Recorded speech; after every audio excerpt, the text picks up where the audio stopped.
Hello everyone, welcome to my YouTube channel. This is a chapter 4th agriculture of 10th class. In this video, I will explain the most important crops of India: wheat, rice, cotton, millet crops, tea and sugarcane. The first is wheat. Wheat is the second most important crop. It is main food crop in the north and northwestern part of the country. Wheat पूरे world में second most important crop है क्योंकि ये एक food crop है और India में ये नॉर्थ और नॉर्थ वेस्टर्न स्टेट्स की ये मेन फूड क्रॉप है क्योंकि यहाँ पर वीट का प्रोडक्शन भी ज़्यादा होता है और इसको कंज्यूम भी सबसे ज़्यादा किया जाता है। क्लाइमेटिक कंडीशंस फॉर वीट के प्लांटेशन के लिए या प्रोडक्शन के लिए किस तरह की क्लाइमेटिक कंडीशंस होनी चाहिए। This rabi crop require a cool growing season and a bright sunlight at the time of ripening.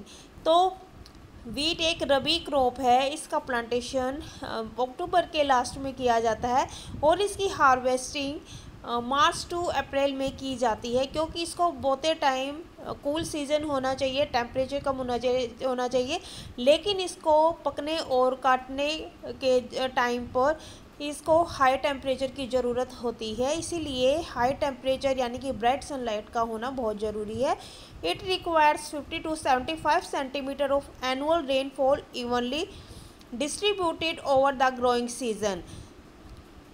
Wheat के ग्रोइंग सीजन के लिए पूरा साल यानी कि जब तक का टाइम पीरियड होता है वीट की क्रॉप्स का अक्टूबर टू अप्रैल तक, तो 50 to 75 सेंटीमीटर रेनफॉल होना चाहिए। जब जैसे वेस्टर्न डिस्टर्बेंस इंडिया में जब आते हैं तो उनसे सर्दियों में रेनफॉल होती है और वो कितना होना चाहिए 50 to 75 सेंटीमीटर होना चाहिए।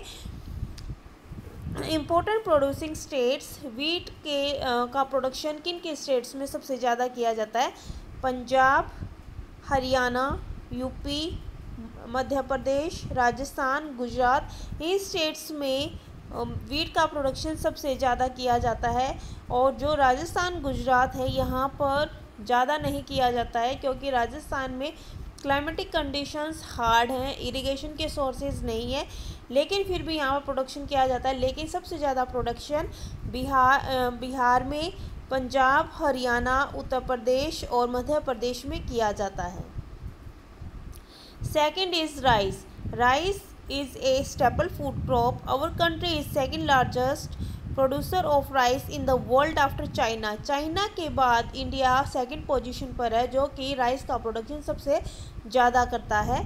Climatic conditions, it is A kharif crop. ये एक खरीफ क्रॉप है क्योंकि इसका प्लांटेशन गर्मियों में किया जाता है यानी कि मानसून जब इंडिया में स्टार्ट होती हैं इसका प्लांटेशन तब किया जाता है और इसको अक्टूबर तक इसकी हार्वेस्टिंग कर ली जाती है। Which require high temperature and high humidity, और इसके लिए हाई टेम्परेचर होना चाहिए और हाई ह्यूमिडिटी होनी चाहिए क्योंकि राइस की क्रॉप को पानी की सबसे ज़्यादा ज़रूरत होती है, इसीलिए एयर में ह्यूमिडिटी ज़्यादा होनी चाहिए और जो पानी है वो भी खेतों में खड़ा हुआ होना चाहिए। This means monthly temperature of about 25 degree Celsius with minor variation in season. Rice की क्रॉप के लिए 25 डिग्री सेल्सियस टेम्परेचर होना चाहिए, is stable for growth of plant, और ह्यूमिडिटी होनी चाहिए जो कि राइस के प्लांट के ग्रोथ के लिए स्टेबल होती है। Rice A rainfed crop requires 100 centimeter and above of annual rainfall. It grows with the help of irrigation. और राइस का प्रोडक्शन उन एरियाज़ में किया जाता है जहाँ पर annual rainfall 100 to 150 centimetre rainfall होता है, हाई टेम्परेचर होता है, ह्यूमिडिटी भी ज़्यादा होती है, इसीलिए राइस का प्लांटेशन सबसे ज़्यादा नॉर्थ ईस्टर्न और साउथ ईस्टर्न स्टेट्स में किया जाता है।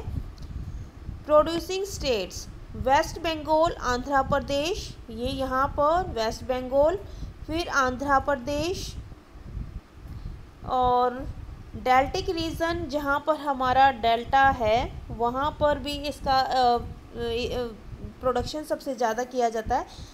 पंजाब, हरियाणा, यूपी, इन स्टेट्स में भी राइस का प्रोडक्शन किया जाता है। तो यहाँ पर आप अगर मैप में देखें तो जो वेस्टर्न पार्ट है इंडिया का, यहाँ पर वीट का प्रोडक्शन सबसे ज़्यादा किया जाता है और राइस का प्रोडक्शन ईस्टर्न स्टेट्स में सबसे ज़्यादा किया जाता है क्योंकि वेस्टर्न पार्ट में की जो स्टेट्स हैं इनका मेन फूड यहाँ पर वीट है, और ईस्टर्न स्टेट्स का या साउथ ईस्टर्न स्टेट्स का मेन फूड राइस है, इसीलिए यहाँ पर राइस का प्रोडक्शन सबसे ज़्यादा किया जाता है। नेक्स्ट है cotton. It is a second most important crop. ये सेकेंड मोस्ट इम्पॉर्टेंट क्रॉप है। Cotton is kharif crop in the major parts of country. ये एक खरीफ क्रॉप है जिसको कि गर्मियों में लगाया जाता है और सर्दियों में इसकी कटाई कर ली जाती है। It is the crop of tropical and सब ट्रॉपिकल एरियाज़, और इसका प्रोडक्शन ट्रॉपिकल और सब ट्रॉपिकल एरियाज़ में किया जाता है, यानी कि 0 डिग्री लैटीट्यूड से 40 डिग्री लैटीट्यूड नॉर्थ और साउथ में इसका प्रोडक्शन सबसे ज़्यादा किया जाता है, क्योंकि यहाँ पर इसके लिए जो फिजिकल फैक्टर्स हैं वो फेवरेबल होते हैं इन एरियाज़ में, इस जोन में, इसीलिए ट्रॉपिकल और सब ट्रॉपिकल एरियाज़ में कॉटन का प्रोडक्शन सबसे ज़्यादा किया जाता है। नेक्स्ट है climatic conditions. It require more than 21 degree Celsius of temperature. Cotton के क्रॉप के लिए 21 डिग्री सेल्सियस से ज़्यादा टेम्परेचर होना चाहिए। Frost free days are must during picking days. Approximately 200 से 213 या 30 डेज़ होने चाहिए फ्रॉस्ट फ्री, यानी कि पाला रहित होने चाहिए, क्योंकि अगर पाला पड़ता है तो उससे जो प्लांट है वो ख़राब हो जाते हैं। इसीलिए कॉटन क्रॉप का प्रोडक्शन सबसे ज़्यादा कोस्टल एरियाज़ की जो स्टेट्स हैं उनमें किया जाता है, क्योंकि वहाँ पर पाला नहीं पड़ता। It requires 50 to 100 centimetre of annual rainfall, और इसके लिए 50 to 100 सेंटीमीटर एनुअल रेनफॉल होना चाहिए, इवनली डिस्ट्रीब्यूटेड और growing season. Producing states Maharashtra, Gujarat, Punjab, Rajasthan, Haryana are main producing states. आप देख सकते हैं यहाँ पर पंजाब, हरियाणा, गुजरात, महाराष्ट्र, राजस्थान के कुछ पार्ट में भी इसका प्रोडक्शन किया जाता है, कर्नाटका, आंध्र प्रदेश और यहाँ पर तमिलनाडु, इन स्टेट्स में कॉटन का प्रोडक्शन किया जाता है। और जो ये पार्ट है यहाँ पर ब्लैक सॉइल मिलती है। ब्लैक सॉइल कॉटन की क्रॉप के लिए बहुत ही फेवरेबल होती है, यहाँ पर प्रोडक्शन सबसे ज़्यादा किया जाता है। दूसरा मेन फैक्टर क्या है कि यहाँ पर अरेबियन सी है, और अरेबियन सी के कारण यहाँ पर ह्यूमिडिटी बनी रहती है एयर में, जिसके कारण कि कॉटन का जो रेशा है, जो फाइबर है, वो जल्दी से नहीं टूटता, इसीलिए इन स्टेट्स में कॉटन का प्रोडक्शन सबसे ज़्यादा किया जाता है। The next is millet crops. Jowar, bajra, ragi are important millet crops in India. First है jowar. It is a rain fed crop mostly grown in the moist area. जो ज्वार है ये मॉइस्ट एरिया में, यहाँ पे यानी कि जहाँ पर ह्यूमिडिटी रहती है उन एरियाज़ में इसका प्रोडक्शन किया जाता है। It is third most important food crop in India, और ये इंडिया की third most food grain crop है। Major producing states are Maharashtra, ये महाराष्ट्र, कर्नाटका, आंध्र प्रदेश और मध्य प्रदेश। इन स्टेट्स में 4 स्टेट्स में ज्वार का प्रोडक्शन सबसे ज़्यादा किया जाता है। सेकंड है bajra. Bajra is grows well on sandy soil and shallow black soil. ये शैलो ब्लैक यानी कि जो उथली हुई काली मिट्टी या कछारी काली मिट्टी जिसको बोला जाता है, और मरुस्थलीय मिट्टी यानी कि सैंडी या एरिड सॉइल, इसमें प्रोडक्शन इसका सबसे ज़्यादा किया जाता है। It grows in Rajasthan, UP, Maharashtra, Haryana and Rajasthan. In states में राजस्थान में, यूपी, हरियाणा, पंजाब, इन स्टेट्स में बाजरा जो क्रॉप है उसका प्रोडक्शन किया जाता है, क्योंकि जो बाजरा है इसको ज़्यादा रेनफॉल की या इरिगेशन की ज़रूरत नहीं होती, इसीलिए ये एरिड जोन में भी यानी कि एरिड एरियाज़ में भी बाजरे का प्रोडक्शन किया जा सकता है। थर्ड है ragi. It is crop of dry regions and grow well on red, black and sandy loamy soils. Ragi का प्रोडक्शन लाल, काली और सैंडी लूमी सॉइल्स में इसका प्रोडक्शन किया जाता है। इट ग्रोज इन कर्नाटका, यहाँ पर कर्नाटका, उत्तराखंड यहाँ पर यूपी के नॉर्थ में, तमिलनाडु, सिक्किम, यहाँ पर सिक्किम, झारखंड और आंध्र प्रदेश। इन स्टेट्स में रागी का प्रोडक्शन सबसे ज़्यादा किया जाता है। इसको भी पानी की ज़्यादा ज़रूरत नहीं होती है, इस क्रॉप को भी। नेक्स्ट है sugarcane. It is a tropical as well as sub tropical crop. Sugarcane का प्रोडक्शन भी 0 डिग्री इक्वेटर से 0 डिग्री से 30 या 40 डिग्री जो हमारे लैटिट्यूड्स हैं वहाँ तक नॉर्थ और साउथ दोनों में इसका प्रोडक्शन किया जाता है। It grows in hot and humid climate with the temperature 21 to 27 degree Celsius and rainfall between 75 to 100 centimetre.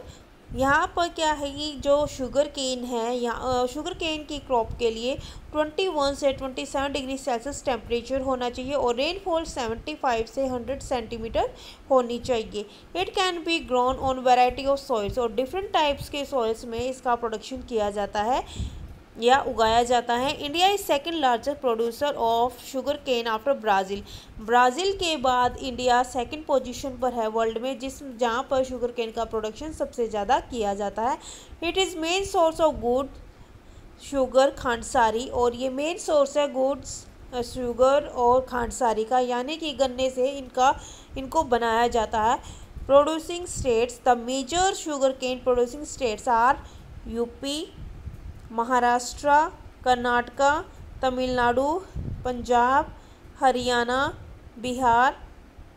In states में शुगर केन का प्रोडक्शन किया जाता है और पूरे इंडिया में यूपी स्टेट में शुगर केन का प्रोडक्शन सबसे ज़्यादा होता है, लेकिन शुगर मिल सबसे ज़्यादा महाराष्ट्र में है। और ये शुगर केन के लिए क्या होना चाहिए, टेम्परेचर ह्यूमिड होना चाहिए। अगर ड्राई क्लाइमेटिक कंडीशंस होंगी तो गन्ने के अंदर जो रस होता है वो जल्दी सूख जाएगा, इसीलिए इसके लिए हॉट और ह्यूमिड टेम्परेचर होना चाहिए। The next is T. T was introduced by the British in India. India में सबसे पहले टी को किसने इंट्रोड्यूस किया था, ब्रिटिशर ने किया था। जब ब्रिटिशर ने इंडिया में अपनी कॉलोनीज़ बनाई थी तो वो सबसे पहले टी का प्लांट इंडिया में लेकर आए थे। जोग्राफिकल कंडीशंस कि टी के प्लांट के लिए किस किस तरह की जोग्राफिकल कंडीशंस होनी चाहिए। T bushes grow well in tropical and subtropical climate. It needs warm and moist climate throughout the year. T का प्रोडक्शन भी ट्रॉपिकल और सब ट्रॉपिकल एरियाज़ में इसका किया जाता है और इसके लिए वार्म और मॉइस्ट यानी कि ह्यूमिडिटी होनी चाहिए एयर में। तो पूरा साल गर्म टेम्परेचर होना यानी कि टेम्परेचर भी ज़्यादा होना चाहिए और उसमें मॉइस्चर भी होना चाहिए। The soil should be deep और fertile, well drained, rich humus and organic matter. और जो सॉइल है उसमें ह्यूमस और ऑर्गेनिक मैटर होना चाहिए। और सेकंड थिंग क्या होनी चाहिए कि इस प्लांट की जो रूट्स हैं उनमें पानी नहीं ठहरना चाहिए। तो जो ड्रेनेज यानी कि पानी के ड्रेनेज जो सिस्टम है वो अच्छे से होना चाहिए, इसीलिए टी का प्रोडक्शन हिल्स के ऊपर किया जाता है, उनके जो स्लोप हैं उनके ऊपर किया जाता है ताकि जो पानी है वो उनकी जड़ों में ना ठहर सके। अगर पानी जड़ों में ठहर जाता है तो उससे प्लांट खराब हो जाता है। Frequent shower should be evenly distributed through out the year for growth of tender leaves. तो जो टी की लीव्स हैं उनकी ग्रोथ के लिए शावर यानी कि फ्रीक्वेंट शावर यानी पानी बूंदों की जो बौछारें होती हैं वो पूरा साल होनी चाहिए, लेकिन वो पानी जड़ों में ठहरा हुआ नहीं होना चाहिए। Major producing states, major tea producing states are Assam and West Bengal, hills of Darjeeling and Jalpaiguri districts. सबसे ज़्यादा टी का प्रोडक्शन कहाँ किया जाता है, असम में किया जाता है। और वेस्ट बंगाल की यहाँ पर इस एरिया में वेस्ट बंगाल की डिस्ट्रिक्ट हैं दार्जिलिंग और जलपाईगुड़ी, यहाँ पर भी टी का प्रोडक्शन किया जाता है। कुछ प्रोडक्शन यहाँ पर नीलगिरी हिल्स पर और यहाँ पर हिमाचल प्रदेश में भी किया जाता है। नेक्स्ट है पल्सेस यानी कि दालें। India is the largest producer as well as the consumer of pulses in the world. India पूरे वर्ल्ड में इंडिया दालों का सबसे बड़ा प्रोड्यूसर भी है और कंज्यूमर भी, यानी कि सबसे ज़्यादा दालों का उत्पादन भी करता है और उनको यूज़ भी करता है। They are main source of protein in a vegetarian diet. Vegetarian diet के लिए ये प्रोटीन का सबसे अच्छा सोर्स है। Major pulses are grown in India are tur, urad, moong, masoor. और इंडिया में जो मेन पल्सेस हैं जैसे तूर, उड़द, मूंग, मसूर, इनका प्रोडक्शन किया जाता है। Pulses need less moisture and survive in dry conditions. दालों के लिए भी मॉइस्चर कम होना चाहिए, ड्राई कंडीशन में ये ग्रोथ अपनी कर सकती है, इसी यानी कि सर्वाइव कर सकती है, इसीलिए ड्राई एरियाज में इनका प्रोडक्शन किया जा सकता है। They also help in restoring fertility bye fixing nitrogen from the air. Air में जो नाइट्रोजन होती है वो उसका भी ये क्या करती हैं, मिट्टी में, यानी कि उस नाइट्रोजन से वो मिट्टी की फर्टिलिटी को इंक्रीज़ कर देती हैं, इसीलिए भी ये इम्पोर्टेंट है। Major pulses producing states are Madhya Pradesh, Rajasthan, Maharashtra और कर्नाटका। इन 4 स्टेट्स में दालों का प्रोडक्शन सबसे ज़्यादा किया जाता है। मध्य प्रदेश, राजस्थान, महाराष्ट्र और कर्नाटका, इनको ज़्यादा इरिगेशन की ज़रूरत नहीं होती या रेनफॉल की ज़रूरत नहीं होती, तो ये ड्राई एरियाज़ में भी इनका प्रोडक्शन किया जा सकता है। Thank you very much.